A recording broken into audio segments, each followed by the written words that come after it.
En el nombre del Padre, y del Hijo, y del Espíritu Santo. Amén. ¿Quién como Dios? Nadie como Dios, querida familia misionera del amor de Dios. Tengan ustedes un bendecido día en el Señor. Hoy nos encontramos martes 5 de julio del año 2022 y contemplamos el Santo Evangelio según San Mateo, capítulo 9, versículo 32 al 38. Amén. Y a través de este Evangelio, hoy día vamos a tener en cuenta cómo Jesús nos presenta frente a un endemoniado mudo, pues lo sana. Y vemos que saca a ese demonio que tenía ahí. Pues llama la atención esta actitud eh, a una doble reacción que podemos ver ahí. Mientras un pueblo sencillo, un pueblo humilde, se admira, se maravilla por la curación del sordo mudo, pues los fariseos en su obstinación, en su terquedad, con rabia, soberbia y dureza de corazón, rechazaban la curación que Jesús había hecho. Y por el contrario, decían que Él sanaba con el poder de los demonios. Pero si nos damos cuenta, hermanos, lejos de que Jesús en ese momento sea milane, sea cobarde o se sienta menos, se amedrente frente a las persecuciones en que vivía en ese momento, Él sigue evangelizando, sigue sanando, sigue curando y nos presenta justamente esto, 6 verbos precisos de que Jesús hace en los distintos pueblos de Galilea. Pues hermanos, el primer verbo es que Jesús recorría todas las ciudades y aldeas. Jesús fue un caminante, hermanos, un itinerante. Él sabía que el mensaje del Evangelio no podía quedarse encerrado en 4 paredes, en templos, en sacristías. Por eso la iglesia debe ser misionera. Por eso nosotros también nos llamamos familia misionera. Amén. Debemos ser una iglesia en salida, que no se quede simplemente resguardada en salones de pastorales, en templos, en sacristías, sino que salgamos a la calle, salgamos a la plaza pública, aprovechemos los medios de redes sociales donde debemos de evangelizar. Practiquemos esa callejera práctica de fe. Amén. Pero también hay un segundo verbo, hermanos, que nos presenta hoy. Es que Jesús enseñaba en las sinagogas. ¿Cuánto necesita nuestro pueblo ser enseñado, hermanos, sobre la ley de Dios? Sobre la ley de Dios, sobre la sabiduría, sobre la santidad y la luz profunda para el hombre que hay. Y que esas deben tener presente las leyes de Dios. Pues hermanos, el mundo, mientras se preocupa de que las leyes de los hombres sean acatadas, respetadas y obedecidas, a veces dentro de esa imposición de leyes del hombre y del mundo, muchas veces desacreditan la ley de Dios y la quieren presentar como esa anticuada, esa que ya no tiene sentido, esa que ya está fuera de lugar, esa que no encaja actualmente en el mundo porque el mundo se ha actualizado. Pues hermanos, esto es todo lo contrario. Las leyes humanas son cambiantes.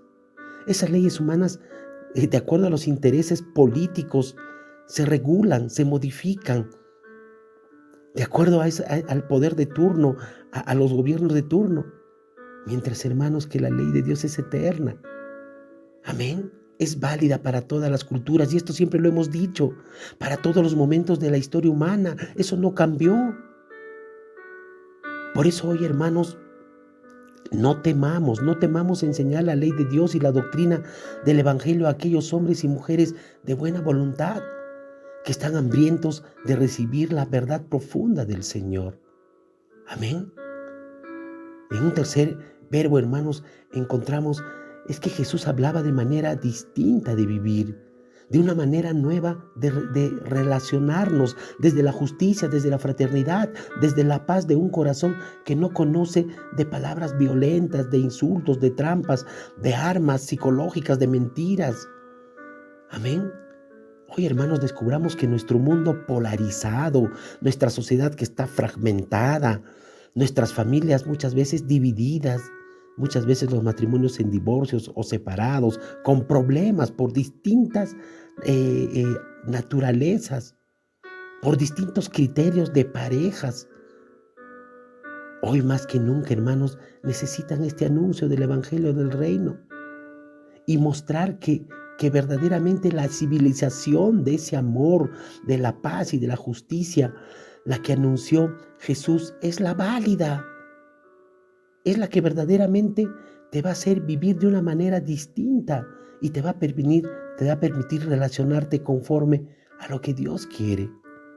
En un cuarto momento, hermanos, encontramos cómo Jesús pasó su itinerario como evangelizador, curando a todas las enfermedades y dolencias.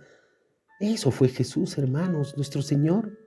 Un hombre sanador de aquellos que sufrían de cegueras, de sorderas, de parálisis, de lepras, de epilepsia, de otros males o menos o más conocidos de esa época. ¿Qué sé yo? Pero Jesús hacía eso porque Jesús, hermanos, era capaz de entender el dolor humano. Y lo que quería no solamente era consolar, sino sanar, erradicar de la vida de los hombres. Acuérdate que cuando sanó al paralítico, primero lo sanó de su parte espiritual y después sanó su parte física. Pues el Señor nunca se aleja de nosotros y nunca se cansa, nunca se va a cansar de tener misericordia, porque va a ir andando y curando todas las enfermedades y dolencias físicas y espirituales. Amén. En un quinto verbo, hermanos, que se aplica perfectamente a aquel evangelizador de nuestro tiempo. Pues, hermanos, Jesús se compadece de la muchedumbre, siente misericordia por la multitud, pues ve que la gente estaba abandonada, cansada, extenuada, como ovejas de un rebaño. Y pues obviamente nosotros somos las ovejas y Jesús es nuestro pastor. Acuérdense que hay muchas ovejas que están descarriadas y abandonadas y Jesús deja las 99 ovejitas y nos busca a nosotros. Pues por eso, hermanos, muchas veces vivimos extenuados, no tenemos pastor que nos guíe, que nos alimente y nos cuide. Hoy, hermanos, ¿cómo se necesita esta palabra? Que es compasión frente al dolor humano, compasión frente al dolor humano. En una sociedad donde a veces hay tanta indiferencia, tanta indolencia en nombre del individualismo, en nombre del egocentrismo, de la autonomía. Ese no es mi problema, ese no es mi asunto, ese no es mi vida. Cada uno se la buscó. ¿Cómo nos volvemos egocéntricos, hermanos, e incapaces de compadecernos de alguien que sufre? Y no es que pues vayamos todos los días dando económicamente y dando a todo el mundo, no. Por lo menos con nuestra oración profunda por aquella persona que sufre, para que el Señor tenga misericordia. Amén. Finalmente, en un sexto y último verbo, hermanos, Jesús pide a sus discípulos que oren y que rueguen para que el Señor de la mies, el Señor de la cosecha, el Señor de aquel campo donde todos están hambrientos de la vida nueva, mande trabajadores, mande evangelizadores, mande apóstoles a este campo, a este cultivo, a esta mies.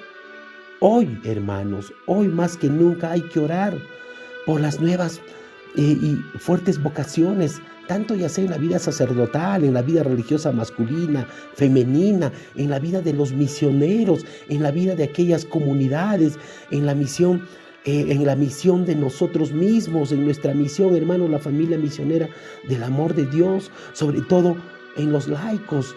No temamos orar a Dios, hermanos, para que hayan muchos hombres y mujeres de buena voluntad que nos anuncien con fuego, con libertad y con audiencia, el mensaje de la salvación. Hermanos, 6 verbos que Jesús nos enseña hoy día. Jesús es un caminante, es un itinerante.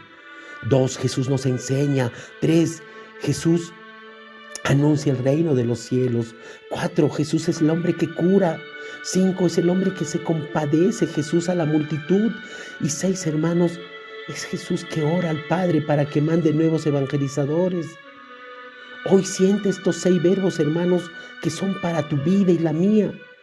¿Qué estamos esperando? ¿Qué estás esperando? Para que con tu familia, con tus amigos, los compañeros de tu oficina o los de tu trabajo, no sé, reciban la luz y la vida que Jesús con su mensaje nos quiere comunicar. Hermanos, no seamos como los fariseos. Les cuento la historia de un jefe que encontró a su subalterno cansado y débil. Y con mucha preocupación el jefe se acerca y le preguntó a su subordinado: ¿qué te está pasando? Te pareces muy agotado. El empleado respondió: puedo decírselo, pero no lo creerá, señor. El jefe le dice: ¿por qué dices eso? Claro que te voy a creer. Y pues el empleado, al haber escuchado así, le dijo: señor, estoy agotado porque he trabajado demasiado en mi puesto. Y el jefe, después de escuchar esto de manera incrédula, le dijo: vamos, no te creo. Hermanos, los fariseos nos recuerdan a este jefe. Ya tienen sus conclusiones.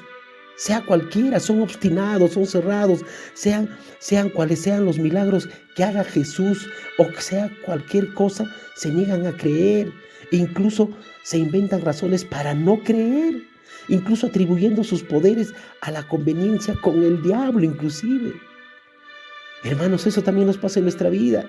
Somos incrédulos pese a que el Señor está obrando en tu vida. Y le ponemos pretextos y zancadillas siempre. ¿Acaso a veces, hermanos, nos acercamos a Dios así como las personas de nuestra vida con esta marca registrada de descreencia, una descreencia preestablecida? Hoy te pregunto, hermano, hermana, ¿qué tienes? ¿Qué edad tienes? ¿Has vivido solamente para ti y por tu familia? ¿Para tu bienestar? ¿O te das cuenta que hay un mundo alrededor, que tú también eres responsable por esas personas, ya sea en tu empresa, en tu trabajo, en la institución donde estés, en tu negocio, en tu barrio, con los niños, con la juventud, de la vereda donde vives, en tu familia, en tu entorno? ¿Acaso descubres que tienes una responsabilidad social, una responsabilidad humana con los tuyos? Hermanos, si Dios te ha dado talentos, te ha dado dones, no te encierres de manera cómoda dentro de ti mismo. Y de alguna manera reconoce que estás llamado a entregar y a compartir, enriqueciendo la vida de otros, de esos dones y carismas que has recibido de parte del buen Dios. No seas como el fariseo, obstinado, terco. Al contrario, no seas como el fariseo y digas: yo no hago eso porque no me escuchan. Yo no hago eso porque no es mi llamado aún. Si Dios te dio esos dones es para algo, hermano, hermana. No es vano, hermanos. No es vano que en el Evangelio de hoy concluya cuando dice que es poca la mies. Perdón, que la mies es abundante, pero es una expresión repetida en muchos pasajes de la vida del Evangelio. Por eso, hermanos, rueguen al Padre para que mande muchos trabajadores, muchos misioneros, muchas personas que salgan de ese encierro y descubran que su vida es hermosa, su vida es bonita, como servicio a los demás. Es una idea reiterativa de nuestro Señor Jesucristo que hemos meditado en estos días y tratando de ser fieles a ese mensaje. Por eso, hermanos, hoy te invito a ti para que no vivas solamente para ti. Sé que es la lógica del mundo, sé que es la dinámica cultural que nosotros vivimos hoy. En esta polarización, en esta actualización, en este apego. Pero nuestro Señor, hermanos, nuestro Señor Jesucristo te ilumina y te dice: sal de ti mismo y descubre la alegría de servir y servir a los demás, porque yo estaré siempre contigo. Amén. Oremos. Amado Señor, hoy me doy cuenta que no hay nadie como tú, de lo maravilloso que haces en la vida, en mi vida. Hoy que levanto mis brazos para alabarte, ensalzarte, adorarte, decirte desde lo profundo de mi corazón que admiro todo lo que has creado, que admiro todo lo que has hecho en mi vida, pese a que muchas veces te di la espalda. Perdóname, Señor, perdóname todas las veces en que he sido terco, muchas veces buscando pretextos por mi soberbia, por mi obstinación, pues muchas veces has puesto tus obras en mi vida de manera evidente, clara. Me las has dado, Señor, y sin embargo he preferido mi propio juicio, he preferido mi criterio, he preferido mi lógica. Por eso, Señor, no dejes que mi vida se convierta en un desperdicio, ni en nada por ese estilo. Y por tu gracia y por tu amor, ayúdame, instrúyeme, capacítame para sembrar en mi vida y en mi entorno esa semilla de la eternidad, esa semilla que ni el polvo ni la polilla la destruyen, Señor. Y te pido que la riegues con agua de vida, con el Espíritu Santo, para así poder tener celo del Evangelio y compasión por los demás. Señor, dame lo que me pides y pídeme lo que quieras. Amén.